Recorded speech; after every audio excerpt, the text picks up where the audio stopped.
Hi, everyone. Welcome back to Hope and Coffee, where we actually discuss just a little bit of everything. We have some good conversations with regards to health, happiness, mental health, self care, wellness, and all those sorts of fun things. We talk about things on the internet. We talk about my life and things that are going on in my brain. And I don't know if I have actually done a bit of a hair update lately, but I kind of wanted to check in with you guys. At about probably December, I think I started talking about starting a hair journey. And I have actually been working on a hair journey. And then about a week and a half ago, I cut off the inch and a half of my hair that had grown. So from December to about mid February, I had actually grown my hair about an inch and a half. I thought that was pretty good because I had been oiling my hair about twice a week, putting some rosemary, coconut, and castor oil. I'd mix them up. I'd put it in one of those little bottles that you can do for the roots. I would leave it on for about an hour to an hour and a half before my shower.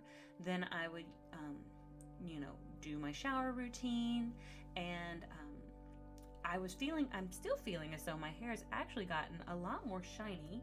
I feel as though my roots are actually better. My scalp feels healthier. I did realize previously that my scalp was often a little itchy. I do have a very sensitive scalp, and some shampoos and conditioners can actually break my scalp out. So I've always had to be cautious with what I use in my hair, on my scalp, because it will ultimately make my scalp crawl. So I have to be very aware of what I'm putting on my hair. So I have, over the course of a period of time, just kind of narrowed down things that do and don't work just in relation to my scalp. I think my scalp has really enjoyed these sort of oil masks that I've been putting on it. It has not made my hair oilier. It has not made my hair heavier. You can see today I curled it and it has gotten a little fluffy. So it is actually a little fluffier.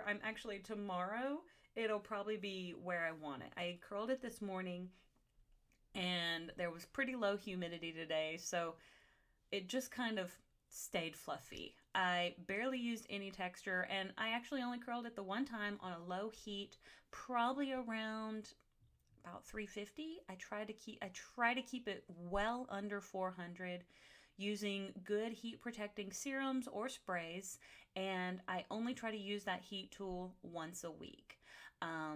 I do not try to then even if you can tell, leave the ends a little straighter, because the ends can be the most delicate part, especially if you're constantly trying to manipulate that part with heat. So I tried to leave about the last half an inch of my hair out of the curling barrel in order to kind of also give it a little bit of a break as well.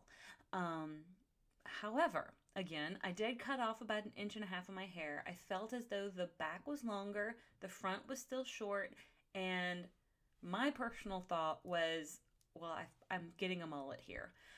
Wasn't a big fan of that sort of shorter in the front, like slightly longer in the back, because it was about touching the collar of my shirt. So, like I said, about an inch and a half.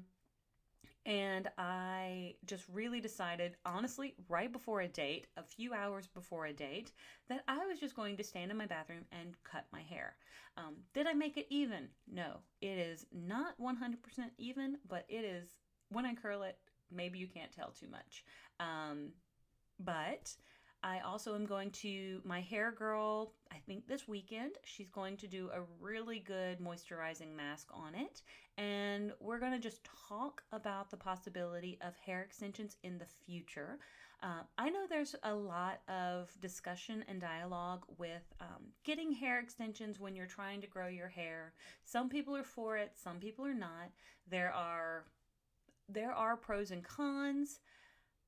I don't know. That's why I'm going to talk to her, because I have some hair extensions that are about a level 8 at their root that fade down to a level 10.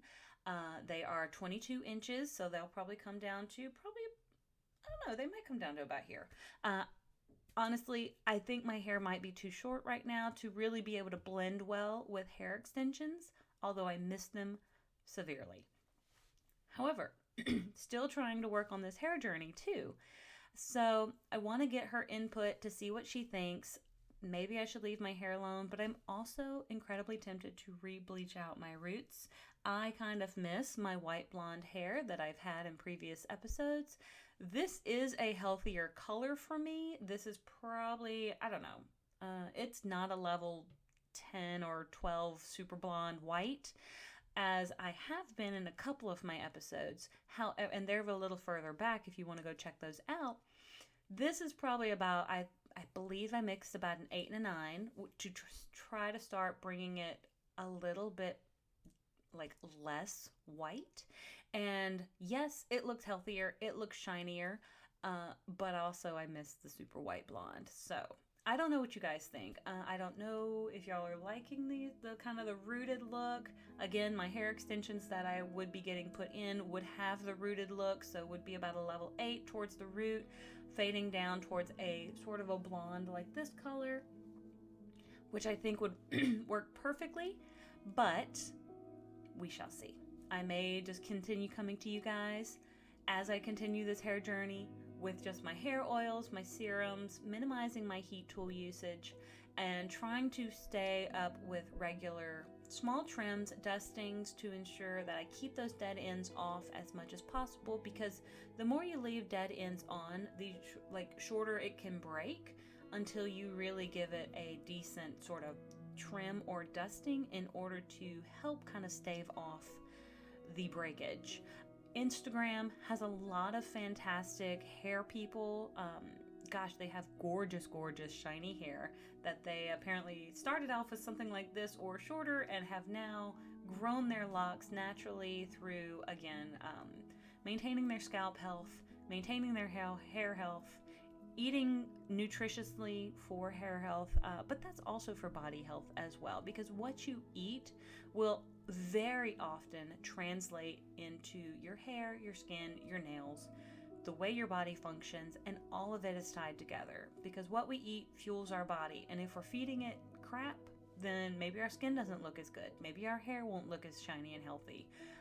But if we're eating something high in like omegas and other vitamins and nutrients, that can help maintain skin being supple and soft, maintain your nails so maybe they aren't as brittle, or even your hair, just kind of paying attention to those things. There are doctors out there who can help you figure out what might work for you. I am not a doctor, I am not a professional in any way. I am simply on my own journey of trying to figure out what works best for me. So, with all of that being said, I hope you guys have an awesome rest of your day. I hope that on whatever journey you are on, you are finding success. I think I'm finding success, but I think it's going to take a little while for me to get where I kind of start calling it a success. I am taking steps and reaching certain goals. Again, I just think from December to now, my hair does absolutely look healthier than it did. It does not look nearly as frizzy. And I can tell, at least in person and in my mirror, that it does actually feel and look stronger. I don't know if you guys can see it. I hope you can. But if you can't, that's okay. Because honestly, it's a journey for myself. And I just kind of wanted to keep you updated with how it was going. And the fact that I did chop it off also as it was growing was also kind of a very funny moment as well, especially if I'm going on a hair growth journey. So sometimes you just have to do that, make the big chops in order to sometimes get the biggest payback. Anyway, thank you so much for tuning in. I will see you guys on the next page. Have a great one. Bye.